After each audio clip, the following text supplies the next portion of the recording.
약을 줄인 것도 아니고 식단을 바꾼 것도 없었습니다. 단지 하루에 30분씩 걸었을 뿐이에요. 그런데 병원에서 의사 선생님이 그러시더군요. 어떻게 된 거죠? 혈당 수치가 이렇게까지 떨어졌다고요? 그 말을 듣는 순간 저도 좀 얼떨떨했어요. 솔직히 말하면 혈당이 잡힐 거라고는 생각 못 했거든요. 그냥 몸이 찌뿌둥해서 좀 걸어볼까 싶어서 시작한 건데 그게 이렇게 큰 차이를 만들 줄은 몰랐습니다. 많은 분들이 운동을 이야기하면 이렇게 말합니다. 나이 들어서 무릎도 아픈데 무슨 운동이냐? 당뇨는 결국 약으로 잡는 거 아니야? 병원에서나 운동하라고 하지. 막상 해보면 힘들기만 해라고요. 그 말 다 이해합니다. 하지만 여기서 중요한 건 운동을 어떻게 하느냐입니다. 무릎에 무리 가지 않게, 숨이 차지 않을 만큼, 그리고 너무 오랫동안 안 해도 되는 방식이 있습니다. 예를 들면 식후 30분에 딱 20분만 걷는 것만으로도 혈당 상승을 막을 수 있다는 사실 알고 계셨나요? 실제로 연구에 따르면 약을 바꾸지 않고도 혈당 수치를 떨어뜨린 사람들 중 대부분이 식후 걷기나 가벼운 근력 운동을 꾸준히 실천한 사람들이었다고 합니다. 중요한 건 많이가 아닙니다. 제대로 하는 겁니다. 그걸 알게 되면 운동은 고통이 아니라 혈당을 내리는 열쇠가 됩니다. 오늘 영상에서는 당뇨에 가장 효과적인 운동, 중장년에게 딱 맞는 걷기와 근력 습관, 그리고 하루 중 언제 운동해야 혈당이 가장 잘 떨어지는지 모두 구체적으로 알려드리겠습니다. 약보다 먼저 시작해야 할 것, 그리고 약보다 오래가는 효과를 주는 것, 바로 움직이는 습관입니다. 오늘부터라도 그 첫걸음을 함께 내디뎌 보시. 1장. 왜 운동이 혈당에 그렇게 중요한가요? 병원에서 혈당 수치를 들으면 다들 깜짝 놀라죠. 이게 언제 이렇게 올라갔지? 별로 특별히 많이 먹은 것도 없는데. 그런데 그게 바로 문제입니다. 먹는 건 그대로인데 쓰질 않기 때문입니다. 우리 몸은 식사를 하면 혈당, 즉 포도당이 생깁니다. 이 포도당은 몸이 에너지를 만들기 위해 사용하는 연료인데요. 이걸 제대로 쓰지 않으면 혈관 안에 고스란히 남게 됩니다. 그게 바로 높은 혈당입니다. 여기서 중요한 게 하나 있습니다. 우리가 움직이면, 특히 근육을 사용하면 그 근육이 혈관 속에 포도당을 끌어다 씁니다. 즉, 운동은 혈당을 직접 줄이는 행동입니다. 약처럼 기다릴 필요도 없고 식단처럼 계산할 필요도 없습니다. 그저 움직이는 순간 당이 줄기 시작합니다. 많은 분들이 인슐린이라는 말을 들어보셨을 겁니다. 인슐린은 우리 몸이 혈당을 낮추기 위해 내보내는 호르몬입니다. 그런데 나이가 들수록 우리 몸은 이 인슐린의 말을 잘 듣지 않습니다. 이걸 인슐린 저항성이라고 하죠. 쉽게 말해 인슐린이 있어도 혈당을 못 내리는 상태입니다. 그런데 놀랍게도 운동은 이 인슐린 저항성을 확 낮춰줍니다. 운동을 하면 인슐린이 다시 제 역할을 하게 되고 세포가 문을 열고 포도당을 받아들이는 속도가 빨라집니다. 결과적으로 운동을 꾸준히 하는 사람은 운동하지 않는 시간에도 혈당 조절이 잘 됩니다. 실제로 이런 사례도 있습니다. 70대 여성 환자분이 계셨습니다. 식후마다 당이 급격히 치솟아서 약을 추가해야 한다고 했죠. 그런데 이분, 무릎이 안 좋아서 걷는 것도 부담스러워했어요. 그래서 병원에서 제안한 건 딱 하나였습니다. 밥 드신 뒤에 설거지하면서 15분 동안 주방을 왔다 갔다 하세요. 딱 그거 하나였습니다. 3개월 뒤, 그분의 식후 혈당은 정상 수치로 내려왔습니다. 약은 그대로였고 식단도 바꾸지 않았습니다. 바뀐 건 밥 먹고 바로 움직인다는 생활 습관 하나뿐이었습니다. 우리는 종종 운동을 땀 뻘뻘 흘리는 고통스러운 일로만 생각합니다. 하지만 당뇨 관리에서의 운동은 그저 걷는 것, 서서 움직이는 것, 무언가를 드는 것만으로도 충분한 효과가 있다는 걸 아셔야 합니다. 당뇨는 게으름의 병이 아닙니다. 모르기 때문에 생기는 병입니다. 이제 알게 되셨다면 움직이세요. 무리할 필요 없습니다. 하루에 15분만 식후에 일어나서 움직이는 것. 그게 약보다 앞서는 진짜 처방입니다. 운동은 약이 아닙니다. 운동은 우리 몸이 스스로 회복할 수 있게 돕는 가장 강력한 무기입니다. 지금 이 순간부터 그 무기를 꺼내 들어보시죠. 당뇨는 움직이는 사람을 피해갑니다. 2장. 당뇨의 가장 좋은 운동은 걷기입니다. 운동이 혈당을 떨어뜨린다는 말. 그럼 어떤 운동이 가장 좋을까요? 헬스장에 가서 무거운 기구를 드는 것? 유튜브 보고 따라하는 고강도 홈트레이닝? 아닙니다. 당뇨의 가장 좋은 운동은 걷기입니다. 그것도 빠르지 않아도 좋습니다. 꾸준히, 리듬 있게 매일 할 수 있는 걷기. 그게 정답입니다. 걷기는 우리 몸의 가장 큰 근육인 허벅지와 엉덩이 근육을 씁니다. 이 근육들은 혈당을 흡수하는 최전선입니다. 즉, 걷기만 잘해도 인슐린이 할 일을 대신해주는 셈이죠. 특히 식후 걷기는 혈당 급상승을 막는 핵심 습관입니다. 밥 먹고 바로 앉거나 눕는 대신 30분 정도 서서 설거지를 하거나 집 근처를 천천히 산책하는 것만으로도 식후 혈당이 무려 3040이나 낮아졌다는 사례도 많습니다. 한 연구에서는 하루 10분씩 식후 3번만 걷는 것으로도 당화혈색소 수치가 눈에 띄게 떨어졌다고 합니다. 즉, 하루에 30분 연속으로 걷는 것보다 식후 짧게 나눠서 걷는 것이 혈당 조절에 더 효과적이란 겁니다. 중요한 건 어떻게 걷느냐입니다. 너무 빠르게 걸으면 무릎에 무리가 오고 너무 느리게 걸으면 효과가 떨어지죠. 조금 숨이 찰 정도의 속도, 말을 하면서도 약간 호흡이 가빠지는 정도. 그게 가장 이상적입니다. 그리고 무엇보다 중요한 건 꾸준함입니다. 걷기를 하루 하고 안 하고는 의미가 없습니다. 일주일에 5일 이상 일정한 시간에 같은 양으로 걷는 루틴이 혈당을 안정적으로 유지시켜줍니다. 걷는 게 어렵다고요? 계단을 오르는 것도 걷기입니다. 버스를 한 정거장 먼저 내려도 걷기입니다. 집 안에서 TV 광고 시간에 거실을 돌기만 해도 충분히 운동이 될 수 있습니다. 우리는 운동을 특별한 시간에 하는 특별한 일로 생각하지만 당뇨 관리를 위한 운동은 일상 속의 짧은 걷기 한 번으로도 충분합니다. 하루 30분. 그 시간이 당신의 혈당 수치를 바꾸고 당신의 삶을 바꿉니다. 그리고 그 시작은 지금 일어나서 한 걸음 내딛는 것에서부터 시작됩니다. 3장. 혈당을 확실히 낮추는 시간대 운동 팁.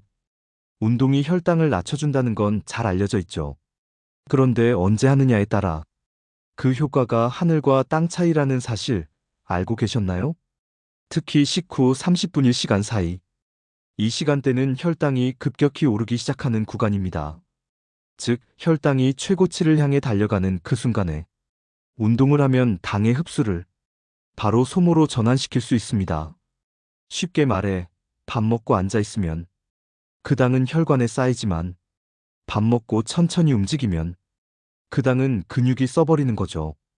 이 차이가 혈당 수치를 수십 단위까지 갈라놓습니다. 많은 분들이 아침 공복 운동을 선호하십니다. 물론 장점도 있습니다. 공복 운동은 체지방 연소에 좋고 대사 활성화에도 효과적이죠. 하지만 당뇨가 있는 분들에겐 위험할 수 있습니다. 저혈당이 올 수 있기 때문입니다. 특히 약을 복용하고 있다면 공복 운동 전엔 꼭 전문가의 상담이 필요합니다. 반면 식후 운동은 안정적이고 안전한 방법입니다. 식후 30분이 지나면 위장이 어느 정도 소화를 시작하고 그때 걷기나 가벼운 움직임을 해주면 혈당 상승 곡선을 부드럽게 눌러줄 수 있습니다. 한 연구에서는 같은 30분 걷기라도 아침보다 저녁 식후에 하는 쪽이 혈당 저하 효과가 더 크다고 발표했습니다. 이는 인슐린 민감도가 하루 중 저녁에 더 높아지기 때문입니다. 그렇다고 꼭 저녁에만 운동하란 말은 아닙니다. 가장 좋은 건 식사 후마다 짧게 규칙적으로 걷는 것입니다. 아침 10분, 점심 10분, 저녁 10분 이렇게 나눠서 걷는 것만으로도 당화혈색소 수치가 눈에 띄게 떨어졌다는 결과들이 있습니다. 그리고 중요한 건 무리해서 한 번에 많이 하지 않는 겁니다. 꾸준히 매일 식사 후를 기억하세요. 이 세 가지가 맞아떨어질 때 운동은 단순한 생활 습관이 아닌 혈당을 조절하는 정확한 도구가 됩니다. 운동을 언제 하느냐에 따라 당신의 혈당 곡선은 완전히 달라집니다. 그냥 걷는 게 아닙니다. 타이밍이 치료입니다. 사장. 근력 운동이 꼭 필요한 이유. 많은 분들이 걷기는 괜찮은데 근력 운동은 무섭다고 하십니다. 허리 아프고 무릎 안 좋고 무거운 거 드는 건 젊은 사람들 이야기라고 생각하시죠. 그런데요, 당뇨 관리에서 근력 운동은 선택이 아니라 필수입니다. 그 이유 지금부터 알려드릴게요. 우리 몸은 나이가 들수록 근육량이 점점 줄어듭니다. 근육이 줄어들면 포도당을 저장하고 사용하는 능력도 같이 떨어집니다. 즉, 근육이 많을수록 혈당 조절 능력이 좋아진다는 말입니다. 한마디로 근육은 혈당을 처리하는 창고이자 공장입니다. 창고가 크면 당을 많이 보관할 수 있고, 공장이 활발히 돌아가면 당을 에너지로 더 많이 써줍니다. 특히 허벅지, 엉덩이, 복부 같은 큰 근육이 중요합니다. 이 부위의 근육은 혈당을 빠르게 흡수하고 혈액 속당을 줄이는데 핵심 역할을 합니다. 그렇다면 무거운 바벨을 들어야 할까요? 전혀 아닙니다. 중장년층에게 맞는 집에서 할 수 있는 간단한 근력 운동만으로도 충분합니다. 예를 들어, 첫째, 의자 스쿼트. 앉았다 일어나는 동작을 반복하면 허벅지와 엉덩이 근육이 자극되면서 혈당 소모가 활발해집니다. 둘째, 계단 오르내리기. 엘리베이터 대신 계단을 5분만 오르내려도 심장박동이 올라가고 하체 근육이 강화됩니다. 셋째, 페트병 아령 들기. 물 1리터짜리 페트병 2개를 들고 팔을 천천히 올렸다 내리는 것만으로도 상체 근육이 자극되고 혈당 사용이 증가합니다. 이런 운동은 하루 10분이면 됩니다. 무리해서 땀을 뻘뻘 흘릴 필요 없습니다. 지속적으로 근육을 자극하고 움직이기만 하면 그 자체로 혈당을 조절하는 힘이 생깁니다. 그리고 근력 운동의 또 다른 장점은 기초대사량을 높여준다는 것입니다. 쉽게 말해 가만히 있어도 혈당을 쓰는 몸이 되는 거죠. 이건 걷기만으로는 얻기 힘든 효과입니다. 걷기가 혈당을 지금 내리는 운동이라면 근력 운동은 혈당을 미래까지 조절해주는 운동입니다. 지금 시작하면 내일의 혈당이 바뀝니다. 작은 동작 하나, 그게 당신의 혈관을 바꾸고 당뇨라는 이름을 조용히 물러나게 할 수 있습니다. 근육은 나이보다 당신을 더 지켜줍니다. 이제는 당신이 근육을 지켜줄 차례입니다. 5장.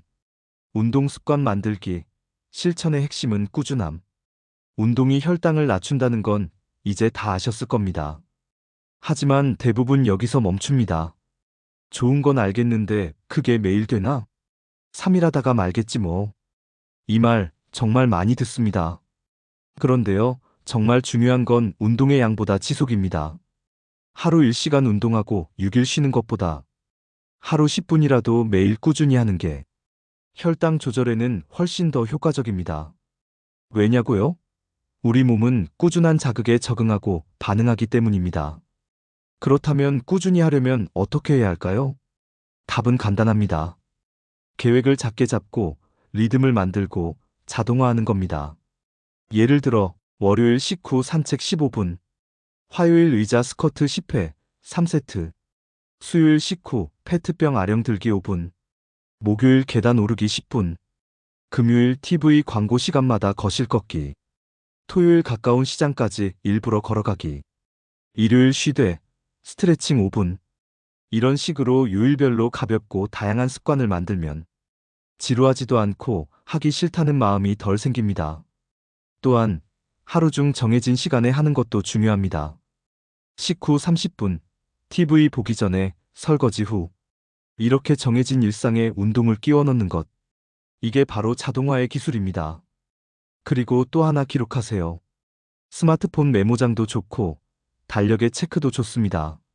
오늘 걸었는지, 몇 분 했는지. 이걸 눈으로 확인하면 뇌는 보상감을 느끼고 내가 해냈다는 성취감이 생깁니다. 그 감정이 다음날 운동으로 이어집니다. 혹시라도 하루 빼먹었다면요? 괜찮습니다. 죄책감 대신 이렇게 말하세요. 내일은 꼭 다시 시작하자. 운동은 마라톤이지 단거리 경주가 아닙니다. 당뇨를 이긴 사람들 중 대부분은 엄청난 운동을 한 사람들이 아닙니다. 그저 매일 조금씩 몸을 움직였던 사람들입니다. 당신의 혈당을 바꾸는 건 어렵고 거창한 운동이 아니라 오늘 하루 10분의 실천입니다. 운동은 약이 될 수 있습니다. 하지만 그 약이 되려면 꾸준히 복용해야 합니다. 몸을 위해, 그리고 미래를 위해 오늘 그 한 걸음을 놓치지 마세요. 당뇨는 어느 날 갑자기 찾아오지 않습니다. 천천히 조용히 우리의 일상 속에서 습관이라는 이름으로 자리를 잡습니다. 그래서 무섭고, 그래서 더 희망적입니다. 왜냐하면 그 습관 하나만 바꾸면 우리 삶도 바꿀 수 있기 때문입니다. 병원에서는 수치를 이야기합니다. 공복혈당, 식후혈당, 당화혈색소. 하지만 그 수치 뒤에는 숫자가 아닌 삶의 질이 있습니다. 식사 후 졸림, 밤에 뒤척이는 피로, 조금만 움직여도 숨이 찬 나날들.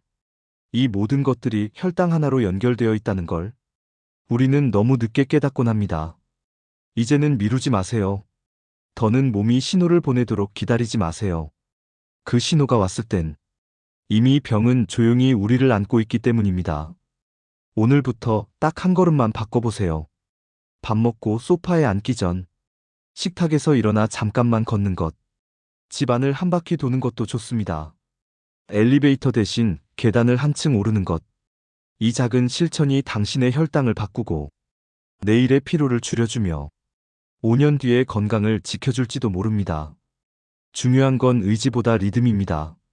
하루 10분, 매일 반복되는 그 리듬이 몸에 스며들면 어느 순간 운동은 해야 하는 일이 아니라 하고 싶은 일이 됩니다. 누군가는 말합니다. 이 나이에 뭐가 바뀌겠어. 하지만 진짜 중요한 건 나이보다 의미 있는 반복입니다. 몸은 기억합니다. 움직였던 날, 숨이 조금 찼던 그날, 무릎이 뻐근해도 다시 일어났던 그날을요. 당신의 몸은 배신하지 않습니다.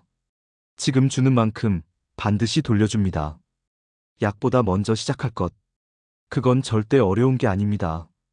그저 오늘 저녁, 식사 후에 슬리퍼를 신고 나서는 것. 걷다가 멈추고 멈췄다가 다시 걷는 것. 그게 바로 당뇨를 이겨내는 첫 번째 걸음입니다. 당신의 혈당은 바뀔 수 있습니다. 그리고 그 변화는 지금 이 순간 당신의 결심에서 시작됩니다. 약보다 먼저 걷기부터 시작하세요. 그 한 걸음이 당신의 미래를 지켜줄 겁니다. 영상이 마음에 드셨다면 좋아요, 구독 부탁드립니다. 감사합니다.